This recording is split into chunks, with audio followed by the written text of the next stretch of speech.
ব্যঞ্জন বসো। বিনা তুলসী প্রভু নাহি এক নাহি মানে কি আপনারা প্রতিদিন কি তুলসী বন্দনা করেন না? ছাপান্ন ভোগিয়া ৩৬ ব্যঞ্জন বিনা তুলসী প্রভু এক নাহি মানি। নম নম তুলসী।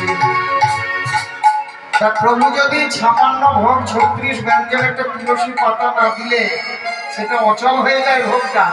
আর আপনার গলায় যদি একটা তুলসীর মালা না থাকে কি করে আপনি চলবেন সমাজে? আপনার হাতের জলটা কি করে শুদ্ধ হলো?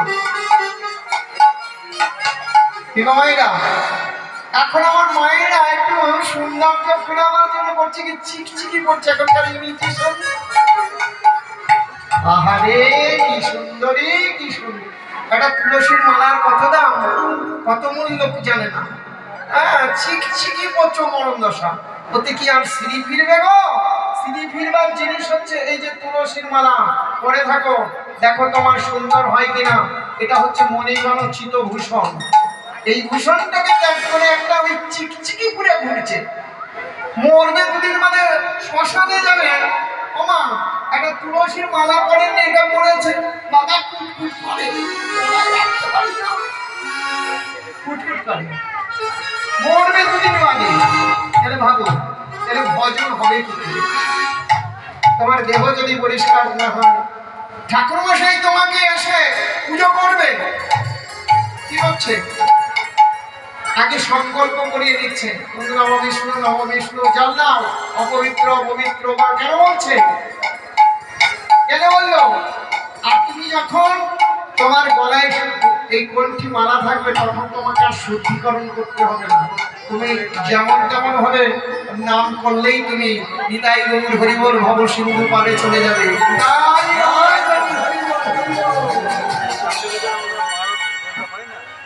এই দেখুন, ঠিক আছে ঠিক আছে ঠিক আছে। তাহলে বাবা এবার বুঝে দেখো, ও মায়েরা, এই আদি গ্রামে বাড়ি সব ছেড়ে দিয়ে চলে গেছে নবলক্ষ মুদ্রায়। রঘুনাথ দাস গোস্বামী বাবাজি আমরা শুনতে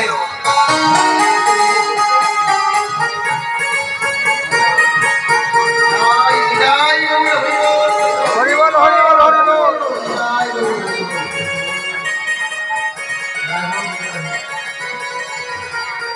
তাহলে গুরু চরণ যতক্ষণ না আপনি হৃদয়ে ধারণ করছেন ততক্ষণ কিন্তু আপনি আপনার মনোনীত বা বাঞ্ছিত ফল পাবেন না। হ্যাঁ হ্যাঁ, এই জন্য গুরু চরণ হৃদয়ে ধারণ করতে হবে। এই দেখুন, আদি গ্রামে বাড়ি, হ্যাঁ, আদি রাজার ছেলে, নবলক্ষ মুদ্রা বাৎসরিক আয়,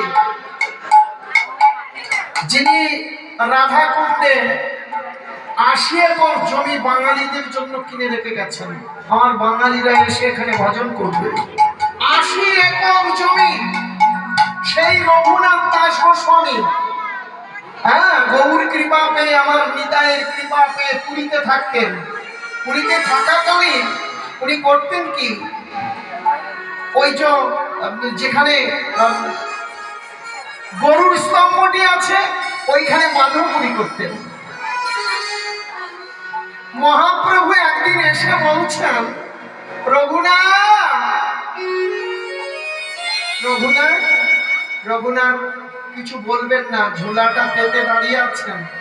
হ্যাঁ, মহাপ্রভু এসে বলছেন, রঘুনাথ তোমার বেশ্যাবৃত্তি গেল না?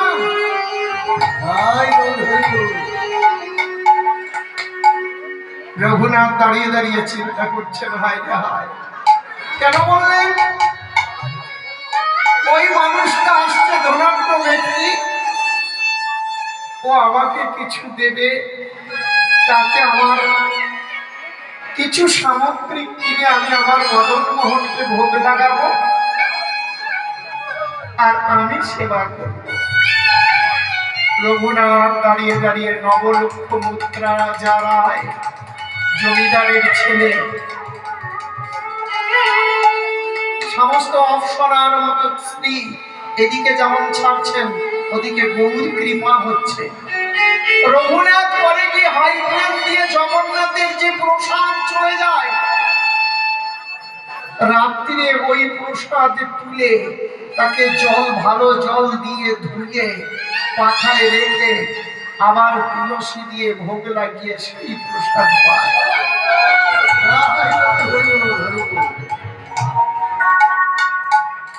রঘুনাথ সেই প্রসাদ পাচ্ছে। মহাপ্রভু জানতে পারলেন অন্তরে আমার রঘুনাথ কি করছে দেখি। একদিন দেখে না ওইভাবে ধুয়ে ভোগ লাগিয়েছে, প্রভুকে জানাচ্ছে সেবা করো। এইটুকু প্রসাদ পেয়েছে, হৃদয় প্রেমে পরিপূর্ণ, গৌর কৃপায় প্রেম ঢর ঢর। হাতটা প্রসারিত করে মহাপ্রভু চাইছেন, রঘুনাথ রঘুনাথ প্রভু, এ প্রসাদ তুমি পেতে পারবে না।